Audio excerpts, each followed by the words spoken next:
Assalamualaikum warahmatullahi wabarakatuh. Alhamdulillah, alhamdulillahi rabbil alamin. Alhamdulillahi wa kafa ala habibina Muhammadinil Mustafa ahla sidiki wal wafa.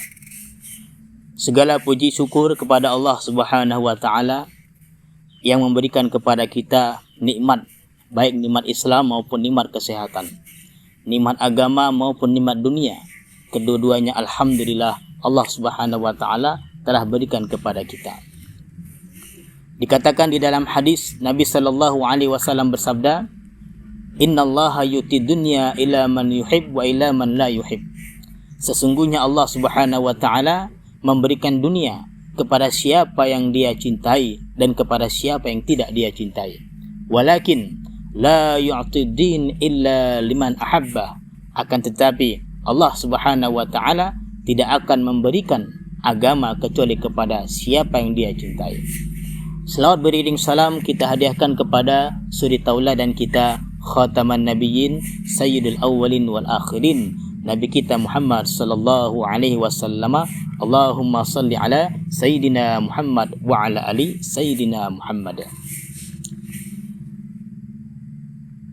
Nabi sallallahu alaihi wasallam adalah nabi yang terakhir yang diturunkan ke muka bumi ini untuk menyampaikan risalah-risalahnya, untuk menyempurnakan, untuk mengajak manusia bagaimana bertauhid kepada Allah Subhanahu wa taala. Dan Allah Subhanahu wa taala memberikan kepada Nabi kita Muhammad sallallahu alaihi wasallam berupa kitab yang kita sebut dengan namanya Al-Qur'anul Karim. Sebuah kitab Al-Qur'an yang mana kitab ini adalah penyempurna bagi kitab-kitab sebelumnya. Sebelumnya Allah Subhanahu wa taala turunkan kitab Zabur kepada Nabi Daud alaihissalam, turunkan kitab Taurat kepada Nabi Musa alaihissalam, kitab Injil kepada Nabi Isa alaihissalam. Lalu pada terakhirnya di saat Nabi Muhammad sallallahu alaihi wasallam diutus, Allah turunkan kitab Al-Qur'an yang mana kitab ini menyempurnakan kitab-kitab sebelumnya dan tujuannya adalah satu, mengajak manusia bertauhid kepada Allah Subhanahu wa taala, mengajak manusia dari zaman yang penuh dengan kebodohan, zaman yang penuh dengan kegelapan menuju zaman yang terang benderang. Nah, karena Al-Qur'an begitu mulia, kalamullah, di dalamnya berisi perkataan-perkataan Allah Subhanahu wa taala, dan pastinya semakin mulia Quran ini, kita ketika menyentuhnya wajib menggunakan berwudu, wajib dalam keadaan bersuci. Allah firmankan di dalam Al-Qur'an, la yamassu illal mutahharun, tidak boleh menyentuh Al-Qur'an kecuali orang-orang yang bersuci. Hadirin yang dimuliakan oleh Allah Subhanahu wa taala. Jadi Al-Qur'an ini perlu kita muliakan, perlu kita hormati. Minimalnya sekali adalah ketika kita memegangnya wajib menggunakan air wudu. Apakah itu kertasnya, apakah itu sampulnya. Sampulnya saja kita wajibkan untuk berwudu. Bahkan kalau sampulnya lepas dari Al-Quran, ketika kita mengambilnya wajib kita menggunakan air wudu. Dan Al-Quran ini tidak boleh kita lempar-lempar seperti halnya koran, campakkan sana, campakkan sini, tidak boleh. Sobekan-sobekan Al-Quran wajib kita simpan, wajib kita kumpulkan. Kata ulama, kalau seandainya sobekan Al-Quran tidak bisa dibaca lagi atau berserakan di mana-mana, kita kumpulkan lalu boleh kita bakar dengan tujuan untuk menjaga Al-Quran tersebut. Hadirin yang dimuliakan oleh Allah Subhanahu wa taala. Berapa banyak kita lihat hadirin, orang-orang terdahulu gara-gara memuliakan Al-Quran, Allah Subhanahu wa taala mengangkat derajat mereka. Bahkan ada sebagian daripada mereka diangkat derajatnya menjadi walinya Allah Subhanahu wa taala. Pada kesempatan ini akan saya sampaikan kepada hadirin sebuah kisah satu orang pemabuk, satu orang pemain musik yang mana dia penuh dengan kemaksiatan, tapi di akhir hayatnya menjadi walinya Allah Subhanahu wa taala. Kenapa bisa demikian? Di dalam kitab Tazkiratul Aulia, di situ disebutkan salah seorang bernama Bishr Al-Hafi. Bishr Al-Hafi ini adalah dulunya tukang mabuk, tukang pemain musik. Tetapi hadirin, yang namanya orang berbuat maksiat, pasti ada beberapa kebaikan yang dia kerjakan.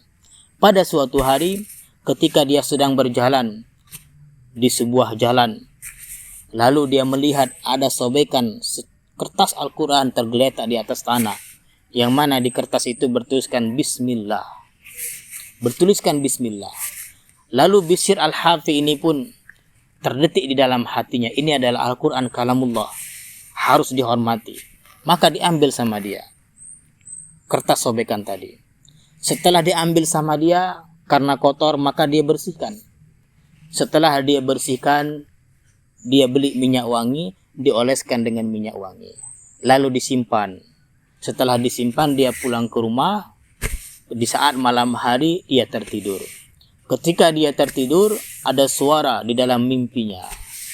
Suara ini mengatakan, "Ya Bishr Al-Hafi, tayyabta ismi fid dunya, la tayyibanna ismaka fid dunya wal akhirah."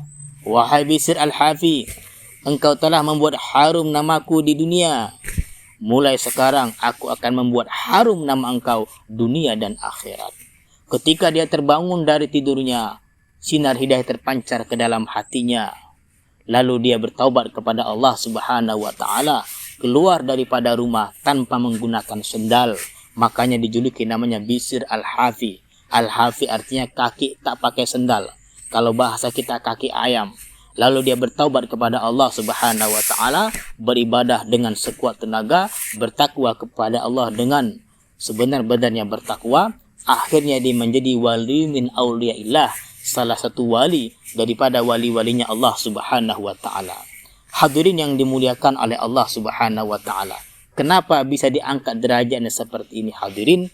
Karena dia mengangkat sobekan kertas Al-Quran yang bertuliskan Bismillah, lalu dia kasih minyak wangi. Sebab daripada perlakuan ini, Allah Subhanahu wa taala mengangkat derajatnya dan diangkat menjadi walinya Allah Subhanahu wa taala. Sampai-sampai di zamannya Al-Imam Ahmad ibnu Hanbal, salah seorang ulama mujtahid yang hafal 1 juta hadis, murid kesayangan Imam Syafi'i, Imam Ahmad ibnu Hanbal sering berlalu lalang meminta nasihat kepada Bishr Al-Hafi. Masya Allah, subhanallah. Sampai seperti ini Allah Subhanahu wa taala mengangkat derajat mereka.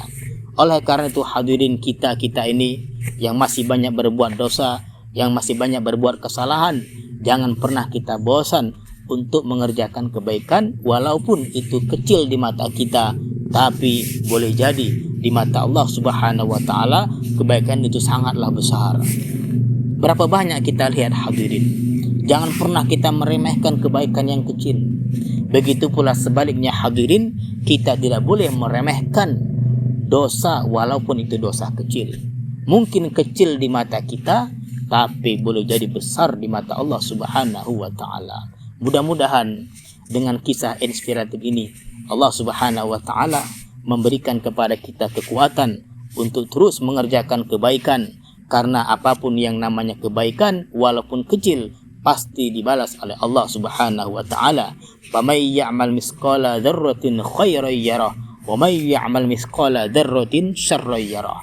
Barang siapa yang beramal kebaikan walaupun sebesar biji atom, maka akan dibalas kebaikannya, dan barang siapa yang berbuat dosa walaupun sebesar biji atom, pasti akan dibalas ganjarannya.